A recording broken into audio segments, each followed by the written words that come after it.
amalan yang dicintai oleh Allah. Yang pertama, boleh ditulis, boleh dicatat, boleh diingat-ingat karena nanti semester keluar ya. Amalan-amalan yang dicintai oleh Allah yang pertama adalah apa yang Rasul katakan? U'budullaha wahda wa la tusyriku billahi syai'a. Inilah amalan yang tertinggi. Ini adalah amalan yang menjadi penentu seseorang ini dicintai oleh Allah, dimasukkan ke dalam surganya Allah. Amin, gitu dong. Yang pertama, apa amalan yang tertinggi, amalan yang sangat dicintai oleh Allah? Beribadah kepada Allah, u'budullaha wahda, beribadah kepada Allah, mentauhidkannya dan tidak syirik. Ya, beribadah kepada Allah, mentauhidkannya dan tidak syirik. Beribadah kepada Allah, mentauhidkannya dan tidak syirik. Ini dipertegas dengan sabda Rasulullah SAW yang menyatakan, man mata walam yusyriku billahi syai'an dakhalal jannah wa man mata yusyriku billahi syai'an dakhalan nar. Barang siapa yang dia mati tidak musyrik, tidak mensekutukan Allah, maka baginya surga. Amin. Barang siapa yang dia mati musyrik, mensekutukan Allah dengan sesuatu, maka baginya neraka. Na'udzubillah nih. Maka sebenarnya inilah amalan yang paling utama. Dalam riwayat yang lain, afdalul amal la ilaha illallah, yaitu kamu meyakini tiada yang berhak diibadai dengan benar kecuali hanya Allah. Yakin seyakinnya. Assalam, yang kasih keselamatan adalah Allah. Yakin seyakinnya Ar-Razzaq, yang kasih rezeki adalah Allah. Yakin seyakinnya Asy-Syafi', yang kasih kesembuhan kesehatan adalah Allah. Yakin seyakinnya ya, yang membuat baik tidaknya seseorang, ya, yang memberikan kemudahan-kemudahan adalah Allah Subhanahu wa taala. Mohon maaf, makanya nggak boleh seorang istri mengatakan suamiku adalah segala-galanya, nggak boleh. Kenapa? Memang yang segala-galanya adalah hanya Allah. Sebab kalau suami itu segala-galanya, berarti ketika suami meninggal, ya sudah, terputus dong. Tapi enggak, kenyataannya, mohon maaf, mungkin di antara ibu-ibu ada yang suaminya sudah meninggal, biasa-biasa saja, malah makin sehat, malah makin bisa berkembang, malah bisa ya ibadahnya baik, bisa menebarkan ilmu, ya. Tambah setelah suaminya kehilangan suami, dia malah makin sehat, makin seger, pipinya aja makin tembem. Makanya nggak boleh mengatakan apa? Kalau seorang wanita suaminya meninggal mengatakan, demi Allah saya nggak akan menikah lagi. Nggak boleh. Ya, berdosa. Kenapa? Menikah lagi halal nggak? Nah, terus yang benar gimana kalau ditanya temannya, Jeng, kamu nggak pengen nikah lagi? Ah, nggak, sekarang saya lagi fokus untuk perbaikan diri, meningkatkan keimanan, ibadah, akhlak saya. Juga saya mau fokus dengan anak-anak dulu. Ini juga sebenarnya lagi cari-cari, cuma belum dapat aja kok. Itu namanya optimis, Bun. Astagfirullah.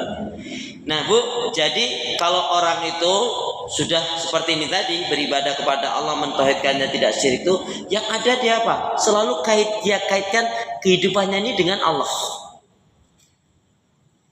Coba bayangkan, Bu, mohon maaf, ibu-ibu bangun tidur, begitu bangun tidur ini kaki nggak bisa digerakkan, mau apa? Ngeri nggak? Bangun tidur tiba-tiba tangannya ngepel, nggak bisa dibuka, mau apa? Bangun tidur tiba-tiba ini nggak bisa ngedengar atau nggak jelas, apa kita? Makanya apa, Bu? Ibu-ibu mohon maaf ya, jangan tertipu dengan yang namanya umur. Karena orang mati itu nggak harus tua dulu, Bu.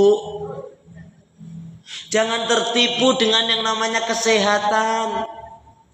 Karena mati itu nggak harus sakit dulu. Ibu yakin akan mati? Tahu datangnya kematian? Sudah siap apa belum? Halo? Ini ditanya sudah siap apa belum, kok lihatnya kiri kanan kenapa? Cari dukungan. Ibu-ibu nggak usah khawatir nggak kebagian mati. Ya. Kematian itu Bu pasti dan unik. Kematian itu pasti dan unik. Ada. Mungkin di komplek ibu, di lingkungan ibu atau pernah dengar kematian itu adalah pasti dan unik. Contohnya apa? Ada yang terjadi suaminya sakit berat, tapi istrinya solihah. Istri yang solihah itu Bu S3 1C. Ya, istri yang solihah itu S3 1C. Suaminya sakit berat, dia tetap sayang dengan suami. Ada nggak suami ambruk, suaminya sakit, malah istrinya pergi? Ada nggak? Ada. Contohnya siapa? Istrinya Nabi Ayub. Iya kan? Yang ngeri lagi istrinya Nabi Lut, Bu. Seorang Nabi Rasul mengajak pada keimanan, kepada tauhid, pada ibadah. Dianya nggak mau beriman, dianya malah kufur. Hah? Siapa istri Nabi Lut? Siapa istri Nabi Lut? Bulut. Istri Nabi Lut? Istrinya Nabi Nuh? Ya Allah, ya Allah. Ya. Istri Salihah tadi dia apa? Sayang, sabar, tetap bersyukur. Dan satu lagi cinta. Nah, itu istri Salihah itu. Suaminya ambruk, suaminya jatuh, suaminya betul-betul sudah kondisinya berat, dia tetap sayang, dia tetap sabar, dia tetap syukur menerima keadaan itu, dan dia tetap cinta. Ini istri yang salih. Tapi kan takdir Allah memang begitu kan Bu. Kematian adalah pasti dan unik. Yang sakit berat suaminya, yang meninggal malah saudaranya Bu.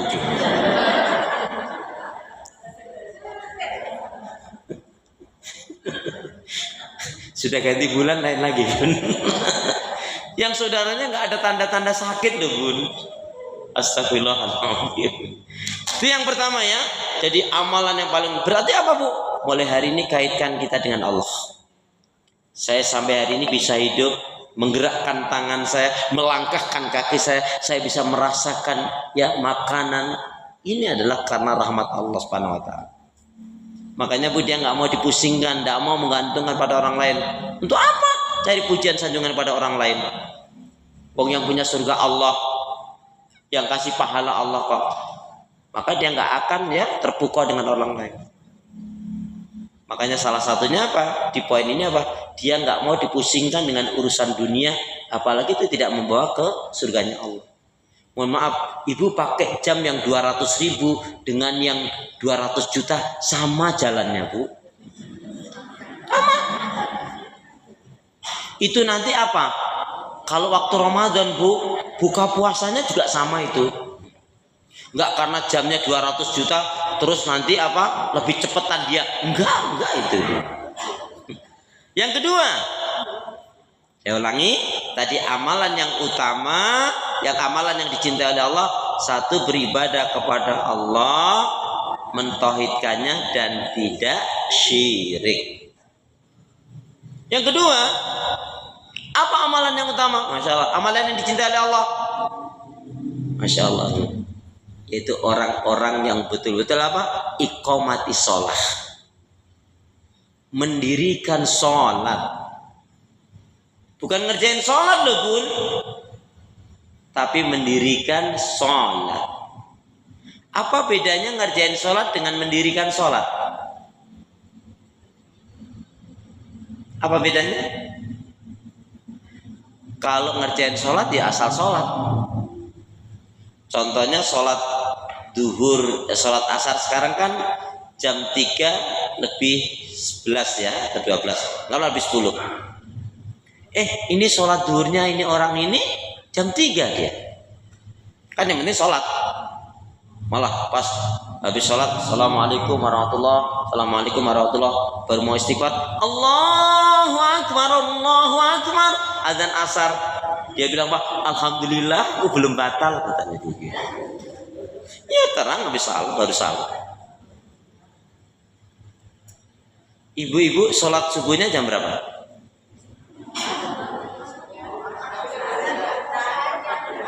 Bukan, saya nggak tanya jadwalnya. Ibu sholat subuhnya jam berapa? Kalau ibu jawab ya jam 4.20, rajin banget Bu, itu belum waktunya. Ya artinya Bu, yang paling bagus sekali itu kalau orang itu sudah dikaitkan dengan mendirikan sholat, itu malah sebelum azan berkumandang dia sudah membiasakan diri mengambil air wudhu. Coba ibu lihat terdapat dalam surat yang keberapa dan ayat yang keberapakah ayat yang akan dibacakan oleh ustadz ini. A'udzubillahi minasyaitonir rajim. Fa khalafa min ba'dihim khalfun a'dha'u shalah wa taba'us syahawat fasawfa yalqauna ghayya. Ini ayat ibu cari dalam Al-Qur'an pasti ketemu.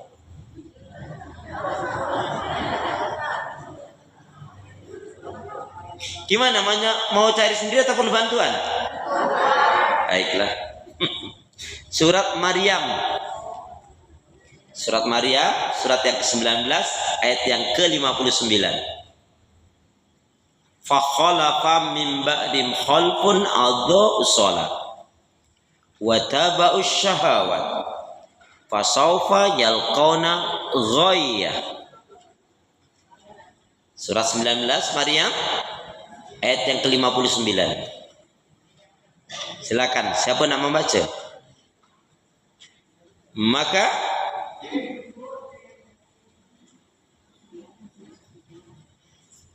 monggo.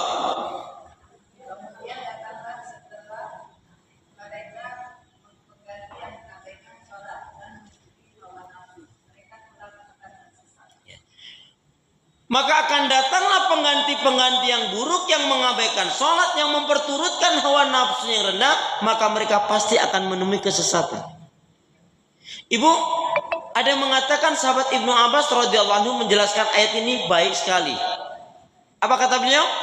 Maksudnya, sungguh yang dimaksudkan dengan ayat yang mulia ini adalah, barang siapa yang dengan sengaja dia suka menunda-nunda mengakhir-akhirkan sholatnya, maka sebenarnya dia telah berbuat maksiat dan dosa kepada Allah. Saya ulangi, sungguh yang dimaksudkan dengan ayat yang mulia ini adalah surat 19 ayat 59 tadi, barang siapa yang dengan sengaja dia suka menunda-nunda mengakhir-akhirkan sholatnya, maka sebenarnya dia telah berbuat maksiat dan dosa kepada Allah. Nah, sahabat-sahabat Nabi, Bu, ngerti nggak? Setelah turun ayat ini, mereka, kalau kita belajar dari orang-orang soleh, Bu, ya, apa? Mereka membiasakan diri, dan juga kita juga baik sekali kalau kita bisa membiasakan diri. Apa? Membiasakan diri mengambil air wudhu sebelum azan berkumandang. Jadi misalkan, ini 5 menit lagi, 10 menit lagi, dia bisa refleks, dia mengambil air wudhu. Alangkah senangnya, Bu, pas kita mengambil air wudhu, pas nunggu waktu sholat, kemudian Allah cabut, Allah matikan pada satu, insya Allah husnul khatimah. Sama halnya saya contohkan, ibu itu baik banget, tante itu baik banget, bule bude itu baik banget, makwa itu baik banget, ukhti itu baik banget. Kenapa Ustadz? Masya Allah, ibu itu meninggalnya lagi sholat tahajud. Pingin nggak? Pingin nggak? Dan itu tidak mungkin terjadi pada ibu-ibu kalau ibu-ibu jarang tahajud. Loh ya kan? Pingin mati dalam keadaan tahajud tapi jarang tahajud, nggak mungkin lagi. Karena biasanya, Bu, kematian seseorang itu berdasarkan dia punya kebiasaan. Dia biasanya baca Quran, biasanya berpuasa, biasanya berzikir, biasanya istighfar, biasa berbuat kebaikan, insya Allah dia mati dalam keadaan seperti itu. Pas gibang rumpi ngegosip mati. Itu mati apa? Mati maksi. Ibu boleh tarik nafas tentang sholat ini? Sudah? Perhatikan, sholatnya kaum wanita, sholatnya kaum istri tidak akan diterima oleh Allah Subhanahu Wa Taala kalau pada hari itu dia menyakiti, membuat marah, membuat jengkel suaminya. Deal? Ulangi Ustaz. Oh, senang banget saya ngulangin ini ya. Sholatnya kaum wanita, sholatnya kaum istri tidak akan diterima oleh Allah Subhanahu Wa Taala kalau pada hari itu dia menyakiti, membuat marah, membuat jengkel suaminya. Dia? Ada yang mau protes? Wow, Masya Allah. Ustadz, gimana kalau sebaliknya gitu? Gimana kalau suami yang buat marah, buat jengkel gitu, Bu? Gimana jawabnya? Kalau suami yang buat marah, buat jengkel, bunga mawar buah kedondong, sabar dong. Loh, buahnya sabar apa? Surga kan? Orang yang sabar dicintai oleh Allah kan? Ya udah, sabar aja. Ini kayaknya nggak ikhlas nih, Enggak, itu tadi jawaban rumornya, Bu. Itu tadi. Ini jawabannya sebenarnya. Ustadz, gimana kalau sebaliknya suami yang buat marah, buat jengkel? Bu, kalau ada seorang laki-laki, seorang suami kok menyakiti, menyusahkan, menelantarkan istrinya, maka laki-laki suami yang menyakiti, menyusahkan, menelantarkan istrinya tadi apa? Dipandang laki-laki yang buruk, suami yang jahat, ya, berdosa besar, dibenci oleh Allah. Dah, puas. Jadi lebih berat kalau laki-laki suami yang menyakiti istrinya. Tapi saya rasa, Bu, kalaupun ada seorang laki-laki yang menyakitin istrinya, saya rasa itu tidak semua laki-laki, Bu. Tidak semua. Astagfirullahaladzim. Bu, jadi kalau kita ingin dicintai oleh Allah, jaga sholatnya. Ada yang ngakunya muslim muslimah dengar azan kaget aja ada loh, Bu. Ngakunya muslim muslimah tapi dengar azan kaget ada. Contohnya, Allahu Akbar, Allahu Akbar, ya Allah, udah azan. Kalau terus dia ambil air wudhu sih bagus. Ini cuman kaget aja, Bu. Yang lebih parah lagi ada lagi. Ada ibu-ibu udah bagus jadi dalam rumah, Allahu Akbar, Allahu Akbar. Mestinya ambil air wudhu sholat, enggak. Dia malah keluar rumah nemuin tetangganya bilang apa? Ceng, sekarang adanya cepet ya, Ceng ya, cepet. Astagfirullah. Alhamdulillah nih. Ibu, sholat itu di mana aja masuk. Mau bahagia sholat, mau rumah tangganya bener sholat, mau jadi orang yang baik sholat. Lihat perilakunya bisa dipercaya nggak? Lihat sholatnya. Mau masuk surga? As-sholatu miftahul jannah. Sholat itu adalah kuncinya surga. Dan sholat, Ibu, sholat itu yang hendaknya betul-betul kita perhatikan, terutama sholat zuhur. Sholat yang hendaknya betul-betul kita perhatikan, terutama sholat zuhur. Saya ulangi, sholat yang hendaknya betul-betul kita perhatikan, terutama sholat zuhur, asar, maghrib, isya, dan subuh. Ya. Jadi sholat yang hendaknya betul-betul diperhatikan, terutama sholat zuhur, asar, maghrib, isya, dan subuh. Artinya apa, Bu? Minimal sholat yang 5 waktu itu terjaga. Karena Nabi keras sekali mengatakan bainal abdi wa bainal kufri tarkus shalah, batas yang membedakan keimanan dengan kekafiran sholat. Bahkan, Bu, dari hadis ini, mohon maaf ya, ini mungkin jarang Ibu dengar. Apa itu?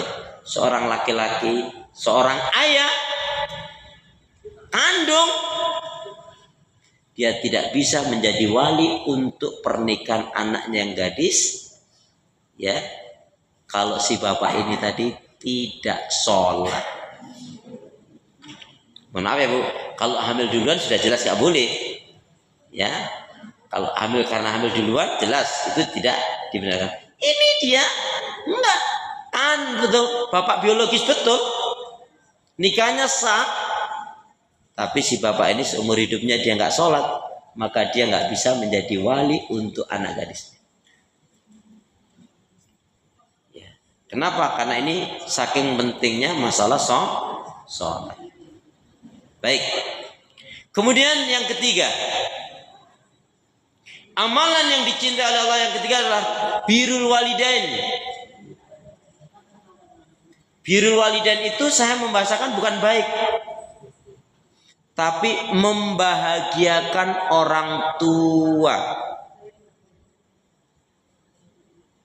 Membahagiakan orang tua pun,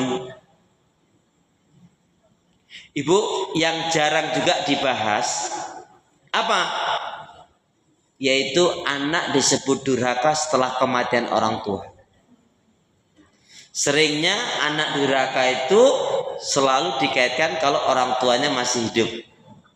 Tetapi di hari ini saya ingin jelaskan kepada Ibu, yaitu anak yang dikatakan durhaka setelah orang tuanya meninggal.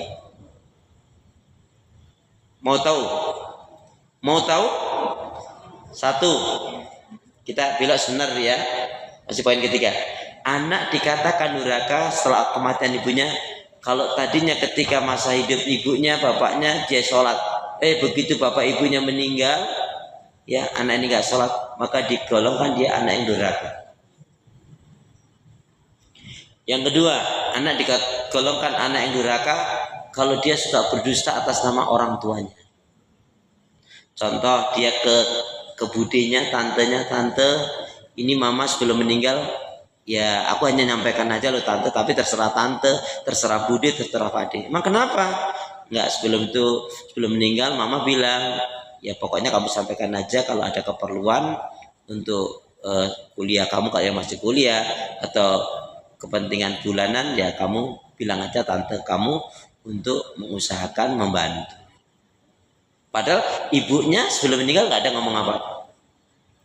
Maka anak ini berdusta atas nama orang tuanya, ini dia digolongkan anak yang durhaka. Anak digolongkan durhaka kalau bapak ibunya masa hidupnya baik itu sama si fulan, tapi setelah bapak ibunya meninggal dia nggak baik, durhaka. Yang ngeri lagi, termasuk anak itu dikatakan durhaka setelah kematian orang tuanya berwakaf, kemudian ditarik lagi wakaf. Ada kan? Nah, termasuk anak yang dikalongkan durhaka apa? Ketika orang tuanya sudah meninggal, ya dia ini anak ini ngangkangin waris. Jangankan anak-anak ibu-ibu loh, ini juga saya ingatkan ibu-ibu, berapa banyak wanita rajin sholat, rajin ngaji, baca Quran, umrah berulang kali, tapi dia terancam dengan neraka dikarenakan si ibu ini ngangkangin warisan. Tahu istilah ngangkangin warisan? Ini bahasanya memang vulgar. Maksudnya gini Bu, setelah suaminya meninggal, si ibu ini mengatakan, selama mama masih hidup, rumah ini, warung ini, kontrakan ini, ya, toko ini nggak boleh dijual. Padahal di situ ada haknya anak-anaknya. Kedudukannya si ibu ini Bu, walaupun itu anak kandungnya, tapi kedudukan si ibu ini adalah, yaitu dia zalim terhadap anak yatim. Dia nggak akan berkah hidupnya. Walaupun umrah berulang kali, karena itu ada hak anaknya. Makanya ngeri Bu kita Bu, kasihan ya kalau kita tidak punya anak yang solih-solih itu Bu. Berapa banyak ibunya yaitu terlantar. Tapi saya juga ingatkan kepada ibu-ibu, ibu-ibu jangan berkasar-kasar, jangan pilih kasih sama anak, jangan berkeras-keras dengan anak. Kenapa? Karena kita nggak tahu loh Bun, nggak tahu loh Bu, di usia tua kita nanti kita berlabuh di anak yang mana. Ya, sayangi anak kita, Bu. Gak usah dibeda-bedakan. Tuh seperti kakakmu itu baik, gak kayak kamu. Gak boleh. Ya. Ibu lihat surat Al-Isra tentang amalan yang sangat dicintai oleh Allah. Ternyata setelah iman, ibadah kepada Allah, tauhid pada Allah, itu membahagiakan orang tua. Surat Al-Isra, surat 17 ayat 23 24.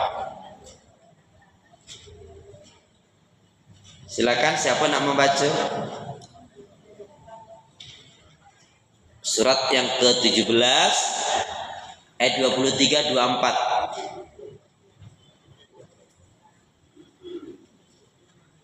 Ya, silakan Bun.